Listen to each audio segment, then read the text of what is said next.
பாகிஸ்தான் இடையேயான சண்டை நிறுத்தத்தை தொடர முடிவு செய்யப்பட்டதாக தகவல் வெளியாக இருக்கிறது. ராணுவ அதிகாரிகள் மட்டத்திலான பேச்சுவார்த்தையில் இந்த முடிவு எட்டப்பட்டதாக தகவல் வெளியாக இருக்கிறது. கூடுதல் விவரங்களை நம்முடைய டெல்லி செய்தியாளர் சுசித்ராவிடம் கேட்கலாம். சுசித்ரா, பேச்சுவார்த்தையில் என்ன முடிவு செய்யப்பட்டிருக்கிறது?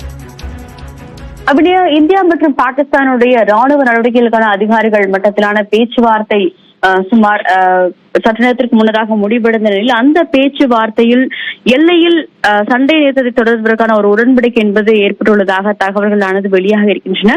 மிக முக்கியமாக நேற்று முன்தினம் மாலை 5 மணி முதல் இந்த இந்தியா பாகிஸ்தானுடைய எல்லை பகுதியில் இருக்கக்கூடிய அந்த ஒரு சண்டை நிறுத்தம் என்பது அதிகாரப்பூர்வமாக இரு நாடுகளின் பேச்சுவார்த்தைக்கு பிறகு அமலுக்கு வந்த நிலையில் நேற்று அதனைத் தொடர்ந்து எந்த ஒரு தாக்குதலும் எல்லை கட்டுப்பாட்டு பகுதியில் நடைபெறாமல் இருந்தது குறிப்பிட்டது. அதன் பிறகு தாக்குதல் இல்லாமல் முதல் முறையாக நடைபெற்ற இந்த ஒரு ஆலோசனை கூட்டத்தில் எல்லை பகுதியில் எந்த ஒரு தாக்குதலையும் நடத்தக்கூடாது என்ற ஒரு உடன்படிக்கை என்பது இந்தியா மற்றும் பாகிஸ்தான் அதிகாரிகளிடையே முடிவு செய்யப்பட்டுள்ளதாகவும் அதற்கான ஒரு பணிகளை தொடர்வதற்கான உத்தரவு என்பது அதிகாரிகளுக்கு வழங்கப்படும் என்ற ஒரு தகவலையும் தற்பொழுது ராணுவத்தினுடைய அதிகாரிகள் தெரிவித்திருக்கிறார்கள். இருந்தாலும் இரு நாட்டினுடைய எல்லை பகுதி அருகே அந்த கண்காணிப்புகள் என்பது தொடர்ந்து இருக்கும் என்ற ஒரு தகவலையும் அதிகாரிகள் தெரிவித்திருக்கிறார். முதற்கட்டமாக இரு நாடுகளும் குறிப்பாக எல்லை கட்டுப்பாட்டு பகுதி மற்றும் சர்வதேச எல்லை பகுதியில் எந்த ஒரு தாக்குதலையும் இரு ராணுவங்களும் மேற்கொள்ளாது. ஆனால் தாக்குதல் ஒரு புறம் இருந்து வரும் பட்சத்தில் நிச்சயமாக பதிலடி என்பது வழங்கப்படும் என்ற ஒரு கருத்தையும் இந்தியாவுடைய ராணுவத்தினுடைய அதிகாரிகள் பாகிஸ்தான் அதிகாரிகளுக்கு